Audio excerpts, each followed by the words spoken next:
शिक्षण घेण्यासाठी ज्या अडचणी त्या काळात मुलांना व पालकांना जाणवत होत्या त्या दूर करून शिक्षण प्रसार करणे योग्य असे मामांना वाटे.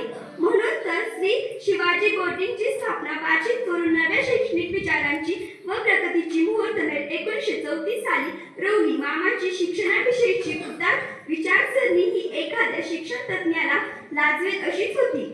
शेतकऱ्यांची मुलं किंवा गरीब कामगार मजूर व खेड्यातील मुलं जेव्हा शिक्षण घेऊन साक्षर होतील तेव्हा ते समाजाच्या व भारताच्या प्रगतीसाठी हातभार लावतील अशी मामांची धारणा होती. शिक्षणाशिवाय तरुणोपाय नाही याची जाणीव मामांना झाली होती. म्हणूनच 1951 ते 1980 पर्यंत मामांनी वसतिगृहे, प्राथमिक शाळा, माध्यमिक व उच्च माध्यमिक विद्यालये तसेच महाविद्यालये सुरू करण्याचा सपाटाच लावला होता.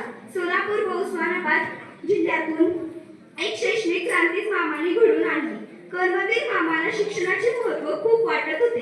शिक्षण घेण्यात येणाऱ्या अडचणीची जाण मामांना होती. खेड्यातील परगावच्या मुलांना शिक्षण घेता येत नाही याचे प्रमुख कारण म्हणजे दूरगावी शाळा, शाळेत येण्यासाठी सोयी सुविधांचा अभाव, परगावी शिक्षणासाठी येणारा खर्च इत्यादी कारणामुळे खेड्यातील मुले शिक्षणापासून वंचित राहत होती. म्हणूनच मामांनी शिक्षण संस्थेचा विस्तार वाढवला व त्याचबरोबर वसतिगृहयुक्त शाळा व शिक्षण हा विचार सर्वदूर पसरविला.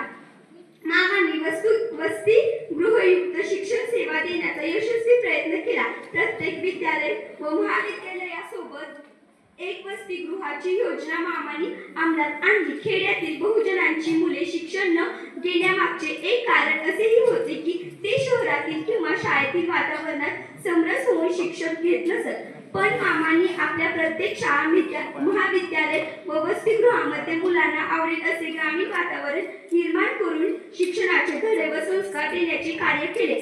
शिक्षण प्रसारासाठी मामांनी मुलांना आवडेल असे शैक्षणिक वातावरण निर्माण केले. मामांनी विनाकारण डामडौल व मौज मजा करण्यास सक्त विरोध केला. परिस्थितीची जाण ठेवून शिक्षण घेणे यावर मामांचा भर होता. मामांना शिक्षणाने केवळ उच्च शिक्षित पिढी निर्माण करायची नव्हती, शिक्षण घेत असलेल्या विद्यार्थ्यांना श्रमाचे महत्त्व पटवून द्यायचे होते. म्हणूनच मामांनी विद्यार्थ्यांना श्रमदान करण्यास प्रोत्साहन दिले.